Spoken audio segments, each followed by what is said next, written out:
I always knew I was supposed to do something special in my life, and it would have to do with entertainment, probably music. But what could a little kid from Decatur, Alabama possibly do that would matter to the world? One night, backstage in Memphis, I would find out. Elvis walked over to me, and my life was changed forever. I'm Larry D. here in the Great Smoky Mountains. With me, a legend in his own time, Charlie Hodge. Charlie, you spent over 17 years of your life with one of the true legends of the 20th century. At all of Elvis's homes, there was always one bedroom. It was Charlie's bedroom. You performed with him on stage. You were in many of his movies. You were his vocal coach at one time and one of the best friends of his entire lifetime. You wrote a book, Me and Elvis, which today is a bestseller. And now this video. There's been a lot of things said about Elvis all these years, and a good bit of that is made up by the press. Elvis fans all over the world have followed his life and death. And for a long time, I felt the real story should be told from someone who was there, you know, by his side. And I especially wanted Lisa Marie to know the truth about her dad. I wanted to share some of the pictures and home movies most people have never seen before. Some clips of the fun times we had, the Army, the music, the shows, personal family times, you know, the Elvis I knew. First of all, people should know that Elvis was a very intelligent man. He knew where he was going, and he knew how much he had to learn. He even realized after a time how big he was around the world. And he always had a plan and was in control. The staff had a logo we used on our jackets and everything, TCB. That meant taking care of business. That's what we did. That's what we wanted to do for Elvis. The entourage Elvis kept around him was made up of family members and friends. And I began to realize how important family was to Elvis when we were in the Army. I was singing with the Foggy River Boys in 1958 when I was drafted. And a stranger. After that first meeting backstage in Memphis, I would see Elvis again at Fort Hood. We both arrived for basic training about the same time. He remembered me, and we saw each other from time to time. Elvis's mother was very ill that summer, so the Army gave him some time to go home and see her. She died suddenly while he was there, and when Elvis got back, he was numb with grief. And before we knew it, we were on a troop train headed for the fort to ship out. We became friends on this trip. It was about this time, I guess, that I started a role that I played the rest of my time with Elvis over the years. We were aboard ship, and Elvis had asked that I be assigned to the area where he'd put. They put Elvis up with the NCOs, the sergeants and everything, because all the soldiers wanted to get an autograph of Elvis and pictures made with him and everything, and the only way he could get an arrest was to put him with the sergeants. So he didn't know anybody up there, and he asked that I be put up there with him. And of course, you know, it had only been a short time before that Elvis had lost his mother.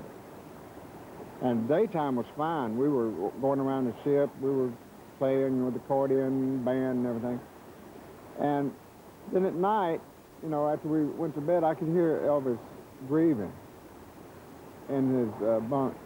And I would get down and I'd start telling him jokes and stories until he would laugh, until finally he was just getting exhausted and he was tired and he could just go to sleep. And I thought, well, you know, I didn't realize that what I began there wouldn't be just a trip across the ocean. It'd be a trip around the world with my main man, Elvis. What a life.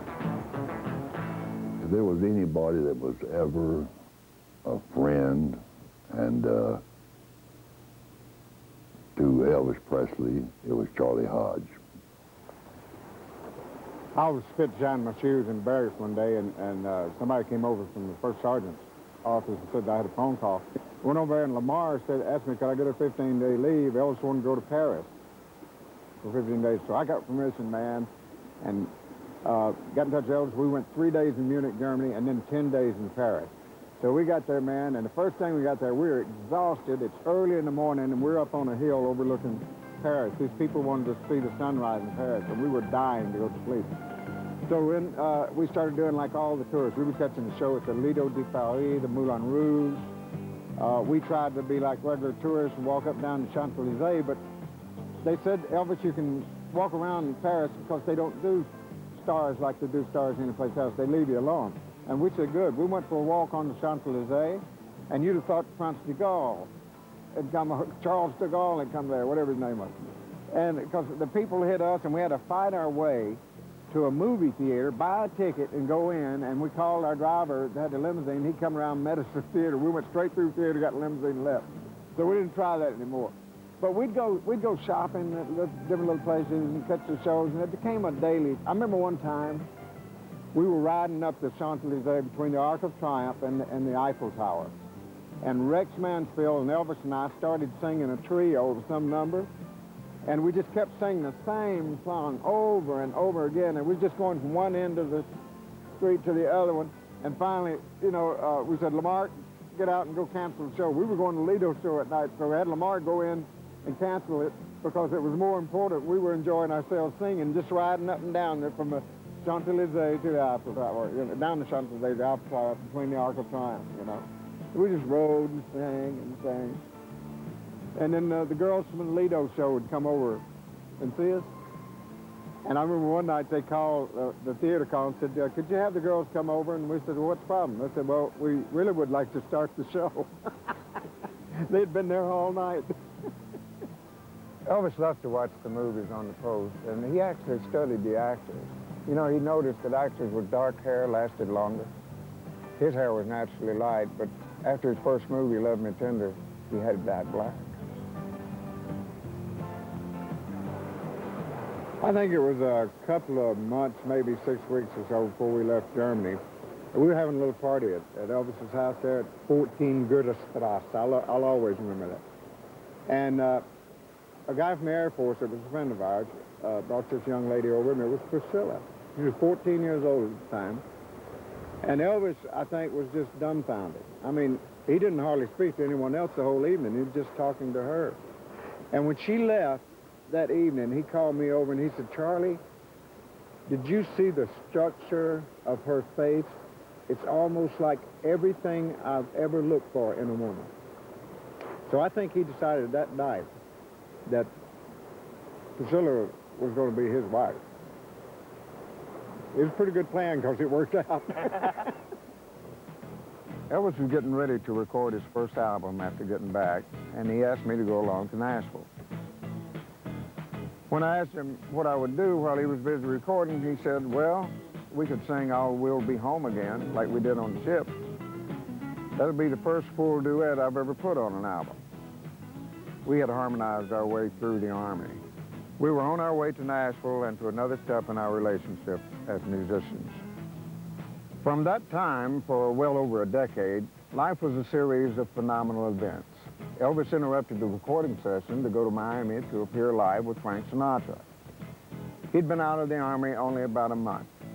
After Nashville, we would embark on an incredible journey to California by train to do a movie. Colonel Parker, Elvis's manager, had reserved 2 railroad cars for Elvis and all the guys. One was a sleeping car and the other was a private dining car. If you can picture this scene, all along the tracks, at every little train station and crossroads, people stood to see and wave as Elvis and the train went by. Even though the train didn't stop there, they knew Elvis was on that train, much like the political campaigns years ago. Elvis was very quiet whenever he looked out. As I look back over my life, I don't think anything that happened to me was by chance. From 1961, I guess it was, to 1966, I used to get tired of sitting around the studio when they was doing movies because you go there, you get there at 8 o'clock in the morning, you don't do anything till 5 o'clock in the afternoon, then you go home and take a break. But, so I talked to Elvis about me going out and working some nightclubs with Jimmy Wakely. And because I'd known Wakely on the old Ozark Jubilee, and I'd sung some with him. And so Elvis said, all right. And so I would go out and work these tours in Las Vegas, Lake Tahoe, and Reno with Wakely, and then come back in and do like the soundtrack for a movie thing with Elvis, and then we'd go somewhere else with Wakely. I remember one time we came in, and I walked in through the gate, and I said, and Elvis and them were loading up the bus. I said, have a heart, I just got off the road. And Elvis said, shut up, load your stuff, and let's go. So we loaded up, and Elvis had just gotten this 1963 Dodge mobile home. And we always followed it behind with a station wagon full of a trailer with all our clothes in it, so it wouldn't be so much stuff in the bus. So kind of tell me, what was it really like to travel on the road with Elvis? I know we'd drive sometimes, and we'd stop and we'd spend the day in a hotel because we'd drive all night long. And then get up that night, and sometimes Elvis would drive 100 miles and say, let's check back in another hotel. I don't feel like that. And we'd stop on the side of the road, and we'd throw footballs, and we'd do everything. But what Elvis was, he was really anxious, really, to get back home. That's one of the reasons he got the bus, so he could have everybody together and we could all go home together. I remember one time we was coming through Arkansas, and we was listening to George Klein on WHPQ radio. And he played a song by Tom Jones called "The Green, Green Grass of Home." And that's the first time we had heard that. We had been out in Hollywood, I think, for 3 movies in a row, so we hadn't been home in probably 9 months, you know? And we listened to that, and every one of us started tearing up a little bit. And so Elvis pulled over to the next phone booth. He saw us, said, Joe, call George, tell him to play that song again. So Joe called George. He played it again. Elvis stopped at the next phone booth to call him, tell him to play it again. And this went all the way from over there in West Memphis, Arkansas, well, the other side of West Memphis, actually, so all the way through Memphis. So we got home. He was calling. Every time we'd run in the phone booth, call George, tell him to play that song again. And George would announce on radio, he'd say, the king and the boys are on the way in, boys and girls, you know, and boom, boom, boom, tell about it. So he was giving them a running description of us coming in and listening to Tom Jones. And then Tom Jones later became a very close friend with Elvis. Very close friend. We were down in the den. I think we were playing records and listening to new demos for an album Elvis was going to do. And Charlie came in. I didn't realize he was, you know, so short. And I was glad to see him because that made me, I used to be the shortest guy in the group, and along comes Charlie. Now he's the shortest guy. So we were very glad to see Charlie Hodge, but Elvis said, George, this is Charlie Hodge. I met him in the Army. He used to be the Foggy River Boys. I said, yeah, I remember you. Used to come out with that coat case, and we all laughed. And Charlie said he'd heard Elvis talk about me quite a bit. So you're the disc jockey from Memphis, a good friend of Elvis. I said, yeah. And Charlie and I kind of hit it off pretty good.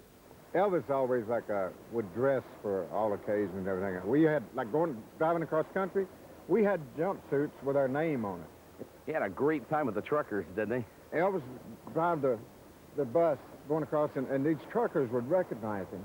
Going across, and they'd blow them big air horns, and Elvis would blow his horn, man. And then he'd like racing them across country.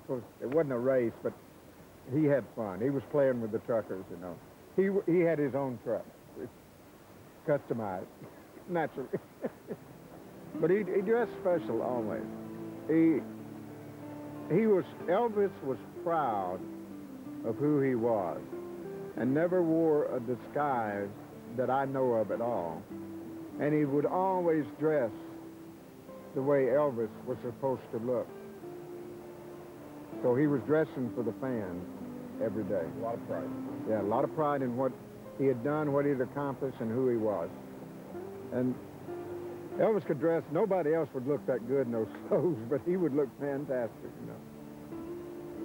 You know, it's funny, when we'd leave Los Angeles going to Hollywood, or coming to Memphis, and we'd leave and nobody'd know what time we left.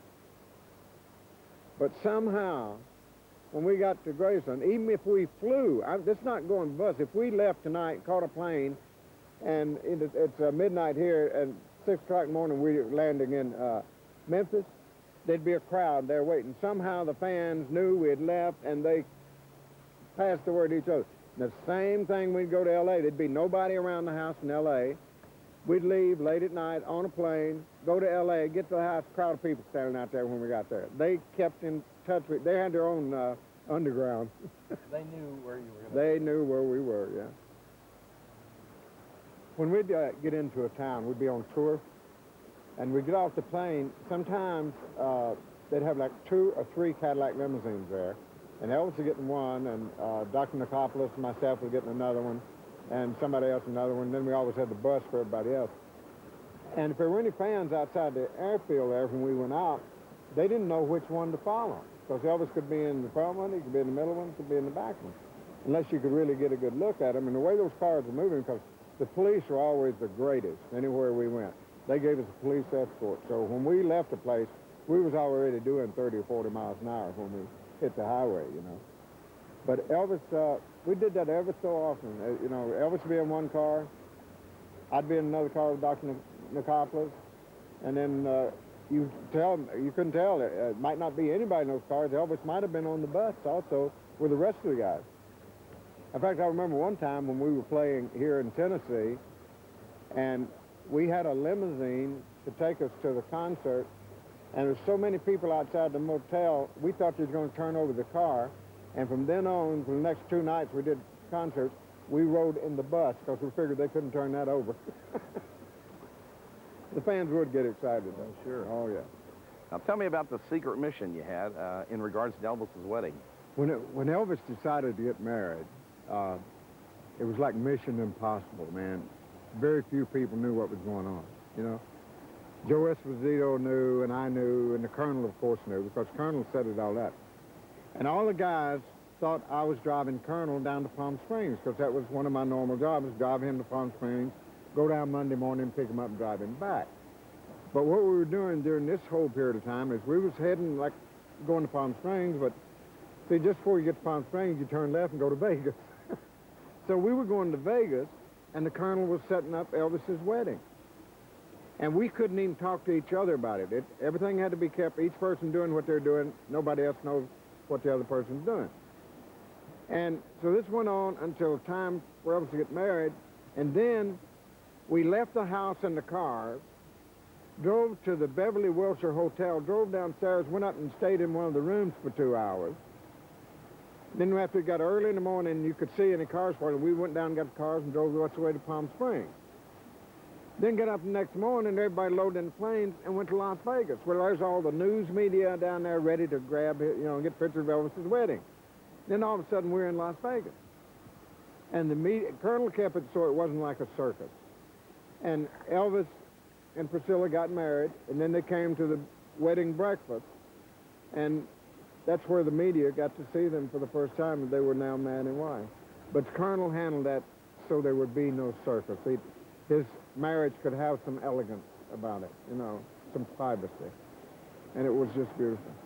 Charlie, tell me, after Elvis and Priscilla got married, the close-knit family you all were, how did your own personal lives change, whether at Graceland or in California, wherever? I think my favorite time of living with Elvis, where it was more like a family, was when Elvis and Priscilla got married. Priscilla took over the running of the household, you know, and planning the meals and everything. And we ate dinner every evening in the dining room, like at Graceland and also at the house in L.A. And Priscilla would sit at a certain place, Patchy and Gigi at another place, and me at another place. And we'd have a meal every evening. It was like a family. And all the guys who used to come there, Priscilla told them, I remember, said, "Oh, you guys are welcome to eat what we're having for dinner. But you eat what we have. You don't come in here and place an order like it's a short order cook. So this is a home, not a short order restaurant." And she began to plan, and it felt like a home. You know, there was always one room that was Charlie's room. And she just fixed this and up with my favorite colors and everything, you know. And we'd have dinner there in the evenings, and Joe and Joni would come up and join us, you know, Joe Esposito and his wife, Joni. Sometimes Colonel Parker and Tom Diskin, his aide, would come up and have dinner with us, and it was like a family, you know, and it felt good. I missed it when their marriage was over. I really missed that. Yeah, Charlie lived at Graceland, and I think that really was good for Elvis because Elvis, truth be known, Elvis really liked to have as many guys as he possibly could live at Graceland. It's funny, when I first moved into Graceland, my room was upstairs, you know? And then Elvis decided he needed a bigger closet. So I moved downstairs, and they knocked the wall out and took my bedroom, made a closet out of it. And it was a regular-sized bedroom. It's just he needed that bigger closet. Then I moved downstairs into a room next to where the 3 TVs are in the wall, and I lived down there for years. And then the last couple of years that Elvis was alive, I lived in a garage apartment. And it's kind of like I had my own living room out there and own huge bedroom. And I could bring my friends in to visit with me without taking them inside Graceland. But Graceland is just the greatest memories in the world, man. That's where we played, we planned things, got ready to go to Hollywood, came back from Hollywood.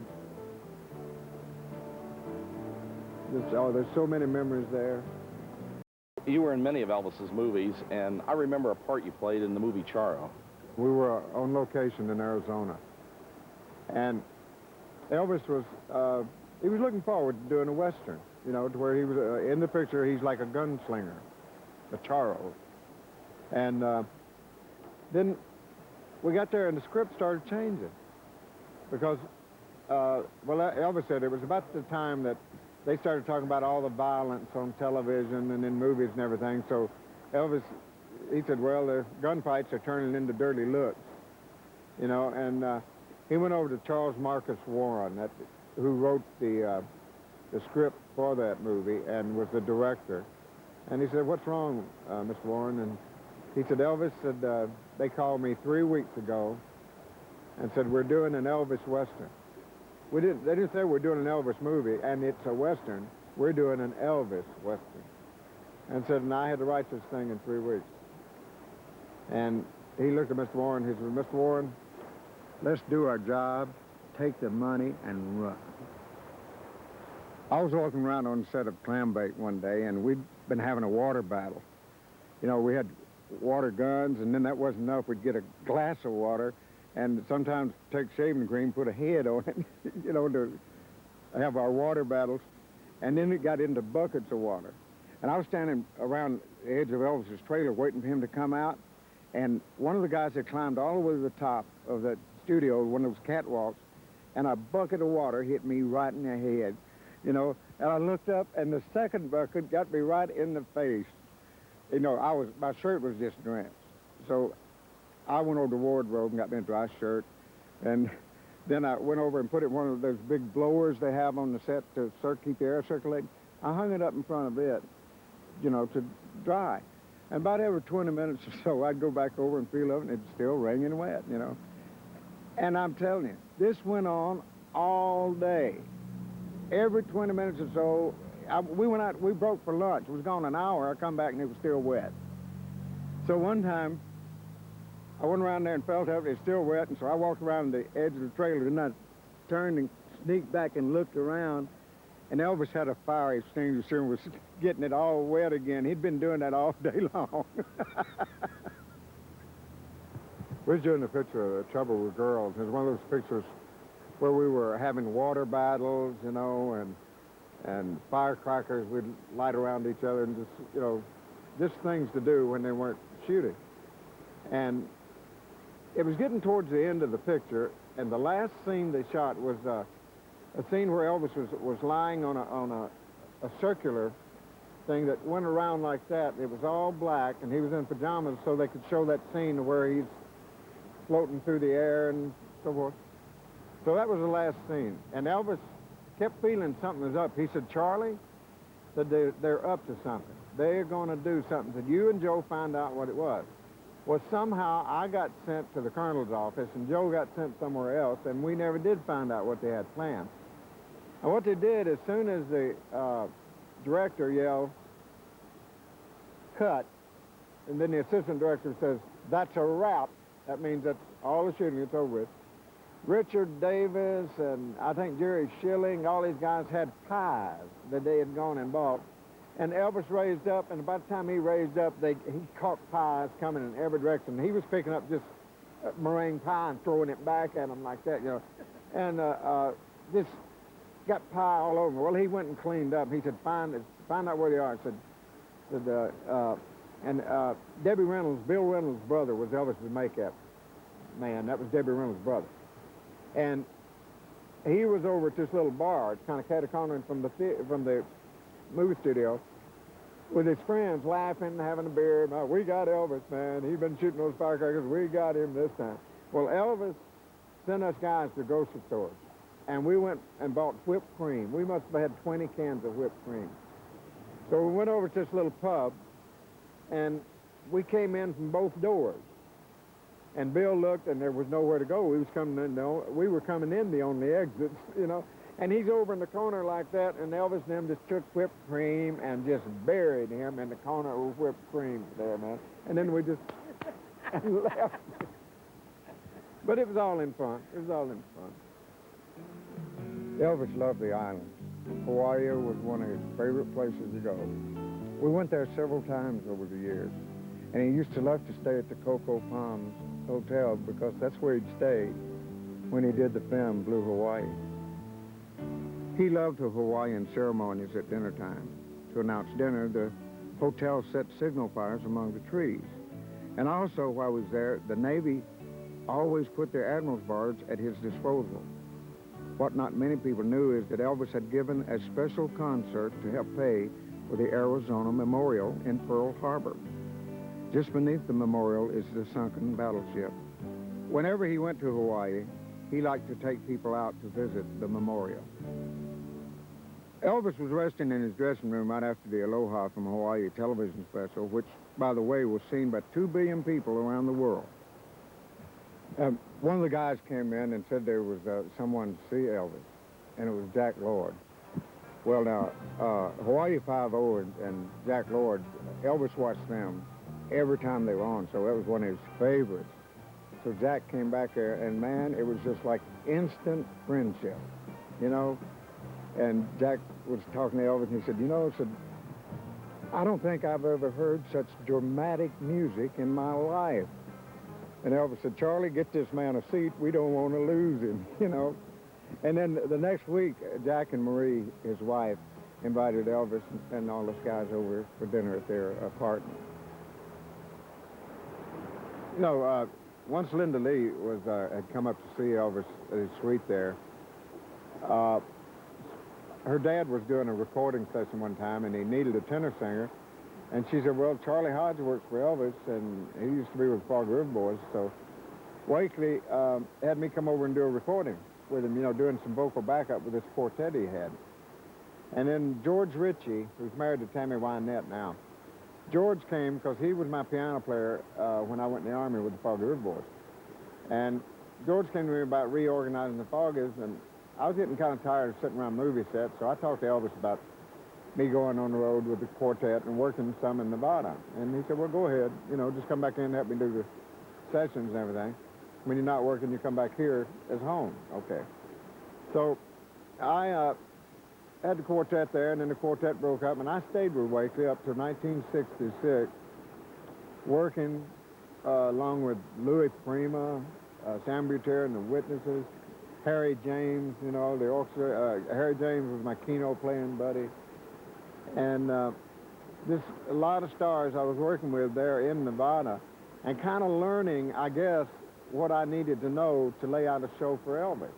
Because in 1966, I decided I really didn't have any time that I was giving to Charlie Hodge. Because it was either working with Wakely and doing shows or coming in and doing something with Elvis, and I had no time for me. So I decided I'd leave the Wakely show and just work for Elvis. And at that time, we weren't touring, see. We were just doing the, you know, movies and things like that. So I came back, and then they started this thing of getting ready for the 68 comeback. And Elvis talked to me, and he said, you know, Charlie, I'm a little worried because I've done all these movies and everything, and said, I've forgotten everything, and I think I may have lost it. And I said, well, no, you hadn't. I said, it's just a matter of working on it again. And Elvis and I started working on his voice. The guys would go to sleep maybe 1:30 in the morning, and Elvis and I would start, and 7, 8 o'clock in the morning, we'd still be sitting around the piano, just working on his voice control, his placement, and getting his projection going good, and then, you know, learning to support his tones real good. And then we did the 68 comeback, and then they started talking about going to Nevada and working there. Well, we had to start thinking about what he could do, you know, because Elvis used to just go out on stage on, with he and Scotty and Bill, and they'd do, on those one-nighters and everything, they'd do maybe 15, 20 minutes because there were other people on the show, and that'd be about it. Well, now we were going to have to do an hour show. So it was up to me then to start pacing it. So once we started rehearsal and everything, Joe Esposito would always time all the numbers and keep a list of them. And we would rehearse in one night. We'd rehearse as many as 40, 50 numbers. And people say, well, how do you get a show out of that? You got to rehearse a show. Well, what we did is what we rehearsed, I took and made a show out of it. When Elvis would start to do something, Charlie, you take if Elvis started singing a song that nobody knew, and Charlie knew that we did, so he would point at the stamps and even give us the chord to sing with, to sing the background with Elvis. Charlie always stood there and supported Elvis, and of course encouraged him. Elvis always had to have a lot of encouragement. Because, you know, it's real funny. Elvis didn't think he could dance. He didn't think he could play a piano or guitar. And how many times I heard him say, man, I can't sing this. But Charlie and, of course, the Jordanaires and various ones were there to tell him, yes, you can, and you're going to, and you can do a good job, and the results came out very great. So that became my job, to lay out the shows. And subject always to Elvis's approval, of course. And so once we started working in Nevada, we'd do a rehearsal, and I'd lay out a show, and Elvis said, yeah, that'd be good. Then maybe later on, about halfway through, Charlie said, do you think we could do such and such song, something else rehearsal? Yeah, we can put it right here. He said, well, let's put that in there tonight. So put that in, and then he would decide he didn't want to lose that other number. See? So then I would tell him, well, they're about the same tempo, so talk between the songs. And then people won't notice it when you go back into it, it's the same tempo. Because he'd be doing a song and he wouldn't want to throw it away. Over the years, with songs that he did on stage or songs that he planned to do on stage, we had over 500 orchestrations that he could have done at any time. If he'd just called it out, the music was there. Charlie Hodge, I think Charlie had a whole lot to do with Elvis's stage performance. I don't mean Elvis's personal performance. I'm talking about the production on the stage, where the band was, what songs. And Charlie, if Elvis drew a blank for a moment, says Charlie, where are he? Elvis would throw out a song like, well, Under Review. Charlie knew the tempo of the music, where Elvis may get involved with the audience, or Elvis may be making a speech, introducing the band. Charlie always had the song list there, and they knew the tempo of the songs and what songs would go over at certain situations. And so Elvis would look at Charlie, and Charlie would, under his breath, you wouldn't hear him, but he would call out a song title. I'd have to say that Charlie Hodge was, outside of Elvis, the most important man in the Elvis Presley show. Well, one by one they came. I mean, the best of the best. We had Jerry Sheff on bass, Larry Mahoverak on piano, John Wilkerson on rhythm guitar, and the great James Burton on lead guitar, and that fantastic Ronnie Tutt on drums. And I took the acoustic guitar and I sang with Elvis.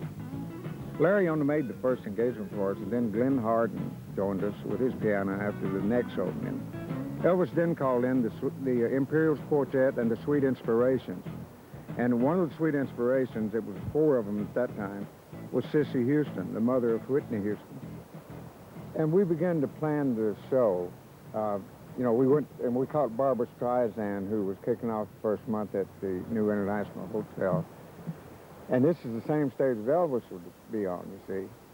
So he began looking at it to see, it was such a big stage that you looked alone up there. Barbara looked like she was by herself. And he wanted to have people around him, you know, like, so we had the big orchestra. And he got this idea from going to see Barbara and Tom Jones, who, you know, Tom and Elvis had been friends for just years. And seeing the stage and what Tom would wear and everything, he decided what he wanted to wear and kind of how the lighting should be. And from watching all these shows, see, he could get an idea of what was happening in Las Vegas today. See. Elvis decided that he didn't think he'd feel comfortable in a tuxedo. So what he did is, you know, he was in karate, and in karate they have an outfit there where it's called a gi. So he and Priscilla designed kind of a modernized gi, and that way he could have freedom of movement on stage and do some of those great moves he did when he sang the song. We started planning what we were going to do in 1969 before we opened in Las Vegas. And at first Elvis didn't want to use his guitar. He thought it'd just come out without it. And we sat down and we talked about it. And I said, well, gee, you know, everybody's used to seeing you. Like your first album had that picture of you and guitar on it. And maybe we can use it the first 2 numbers and then lose it. And so he said, yeah, that'll work. So come out, and then different things developed from that, like him hitting me in the stomach with the guitar. Nothing of that was ever really planned. And then he used to like just hand me the guitar after he finished the second number. And then he got to where he'd kind of lob it over to me, you know? And then he started doing these karate workout things where just going in different directions and everything. And I'm waiting back there, where's it going, where's it going? You know, and then one night, instead of turning around and lobbing it to me, he just threw it over his head like that. Well, from then on, I caught the guitar. I never missed it one time. But if you can see the later videos where I'm catching the guitar, the orchestra actually had a period they put there. They waited, and when you saw me catch the guitar, Joe Gershio had the orchestra go, "Tot," and, you know, "Tant," you know, as I called it, big chord. So those things just developed. No, nothing was ever planned. Everything worked off of Elvis and became part of the show. And the rehearsals before the opening were marathons. And the intensity, excitement was building, and everybody felt it. We'd rehearse all night long sometimes.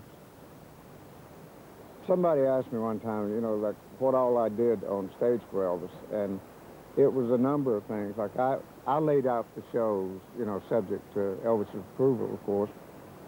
And if he wanted to change a song during the show, then it was my job to get it lined back up so that the orchestra could keep their music, you know, in line. Because the way the music's laid out that way, you know. And then another thing I do is like Elvis, like on the, you know, the way he worked and everything, at the end of a song sometimes, he'd just be totally out of breath. You know, so I'd help hold his note for him, so if he's out of breath, I'd be hanging on to it. And then to help me, in case I gave out of breath, it was Ed Enert with the Stamps Quartet. He'd be holding the note too, so Elvis was covered, you know? Charlie was always there to hit the high note in case Elvis didn't quite make it or didn't want to make it. Charlie was always there to hand him a scarf and to hit that high note if Elvis wanted him to. And it seemed like Charlie always knew when to do it. Somebody was asking me, like I said, about one of these one time. He said, well, you gave Elvis his scarves and water. You laid the show out. You told him what was coming up next. You were more or less Elvis's stage director. I said, well, I never thought about it that way. I was never given that title, but I guess I was. Charlie was sort of Elvis's go-between. He was Elvis's stage musical director, even though there was a big band director. But Charlie really was the guy who told Elvis's band, like, Elvis is going to work this new song in tonight. We're going to rehearse for it, and he wants you guys to do this, this, and this. Charlie had a great deal to do with Elvis's stage performance, but people are not aware of that. What happened tonight, July 26th, can only be described as a desert explosion. It was awesome, a cosmic event. It was pure Elvis. It was built on dramatics. I mean, we would have these beautiful introductions and these big dramatic endings. Bum, bum, bum, wah, you know. So it's built on dramatics, and Elvis loved that. He loved it. I think that's one of the things he used to, when he used to, and he was a little boy in Memphis, and he used to go down to Overton Square and listen to the orchestras play the symphony music with those big endings and everything. And then when that developed into where he had these type of big endings and arrangements in his own songs, I think it inspired him and gave him more energy, you know, to have these big things with him now that he observed as a child and admired. If you ever talk with anyone who was there for any of those concerts, they'll tell you they laughed, they cried, they stood. They experienced something you do only once in a lifetime. On that opening night in Vegas in 1969, boy, there were so many big, just superstars, you know, that came to see Elvis, you know. And there was a whole booth section there down front, and there was nothing but stars there, you know. Cary Grant was there, and he came backstage after the show that night. And he said, oh, I got to tell you this. Cary Grant's one of those beautiful people that when he sees beauty, whether it's an art form or a painting, a statue, he gets tears in his eyes. He gets emotional, you know. And they said that the whole time he was in the booth back there watching Elvis' performance, that he just wiped his eyes through the whole thing. He thought it was so beautiful. And he came backstage and he said, Elvis, are you going to take this show on the road? He said, yes, sir, we plan to. He said, oh, that's good. The people should see you. He said, it's so beautiful. And Yul Brynner came backstage one night. And with that magnificent, big, manly voice of his, you know, he said, Elvis, thank you for the enormous amount of pleasure you've given us this evening. Just very elegant, you know. And Sammy Davis Jr., of course, every time we played Vegas, I think, he came and he wouldn't sit in the booth. He wanted to be right next to the stage at one of those tables. So, like he said, I can see the man work, you know. He was there the first night we did Thus Spake Zarathustra, the what everybody calls 2001 Space Odyssey. Elvis, that was Elvis's idea, by the way. He went for a drive one day, which a lot of people didn't know he could go out anywhere by himself, but he went out in his Stutz Black Hawk, and he came back and he came up to me and said, Charlie, he said, do you remember that theme on the 2001 Space Odyssey? I said, yeah. He said, that'd be a great opening. We had 37 pieces on stage in Las Vegas. The only thing is, on the road, we can only carry the brass. We couldn't carry the reeds and the strings.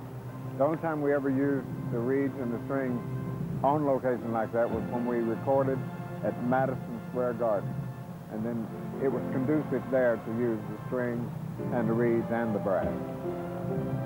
But the whole thing was dramatic. Elvis would want me to play games with him. He didn't want to look like he was picking on me. Like he'd come over sometime and he would like take a drink of water and then throw water on me, and then he'd say just over his shoulder, throw some on me. So it looked like that we were playing with each other, and it wasn't just him picking on me, which I would do. And sometimes I'd take a kick at him just as he walked off and just barely miss him, you know, something like that. Those things that weren't planned, you know, like it's like Elvis coming over at the end of the show, and we'd been on stage like 45 minutes or 55 minutes. He'd say, what's the next song? And I'd tell him what's next. He said, I don't feel like doing that. What's next? I'd tell him that. I don't feel like doing that. I said, well, look, we're already done 55 minutes. Do funny how time slips away, and let's go home. He said, okay. One night we were playing an engagement somewhere. I don't know where it was. But Elvis saw these two young ladies down at the edge of the stage, and they had a birthday cake that they had prepared for him. And Elvis got down, and he was thanking them.